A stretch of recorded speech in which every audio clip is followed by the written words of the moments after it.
Survivors we are, survivors we are. Are you ready for the journey? Clones Karim is the name, yes indeed. Survivors we are. Hi, Crohn's Karim here. You are what you eat, which got me thinking. I'd be an egg, because eggs are my go-to thing.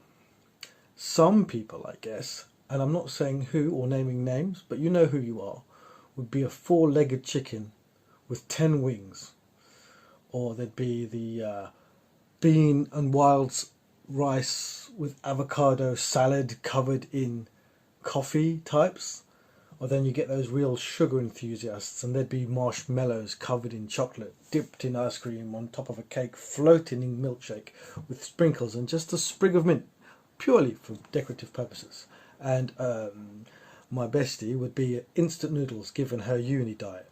Now, I've had my large bowel completely removed and a lot of my small intestines removed. And well, I guess I've got nothing left of my, well, I'm trying to be polite here, but where I sit down on.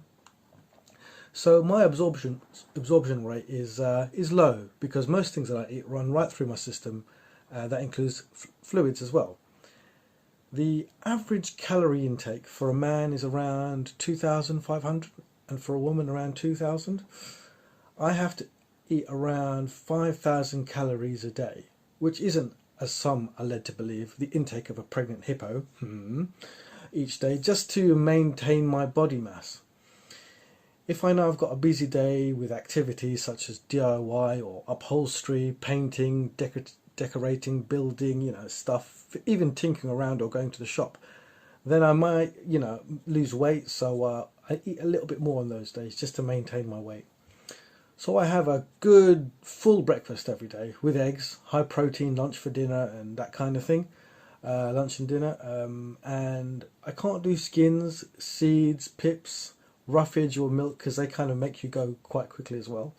And I have to stay away from those healthy foods. Poor me. Otherwise I could get things like blockages, cramps or diarrhea and make things a lot harder to live with. But in the last few years I've become quite boring, so I stick to foods that I'm used to rather than have an upset stomach or feel sick. Perhaps I'll do a video sometime just to show you the kind of stuff that I like or can eat. Another thing I need to be careful with is losing electrolytes by drinking too much. And as we all know it, electrolytes play a role in regulating blood pressure, muscle contractions, system functioning, and all that kind of stuff. So I have to avoid just drinking water, because water will flush out the electrolytes if you drink too much. I'm not sure, I need to look into it, but there is an average amount of water that one should be consuming.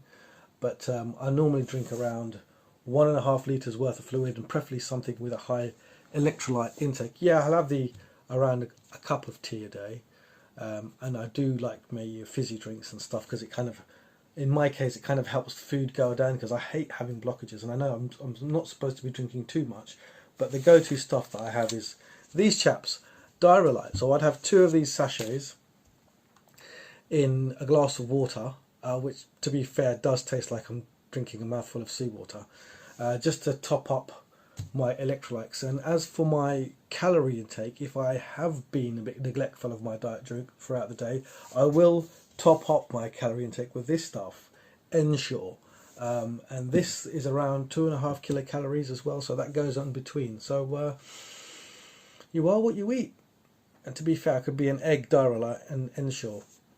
Survivors we are.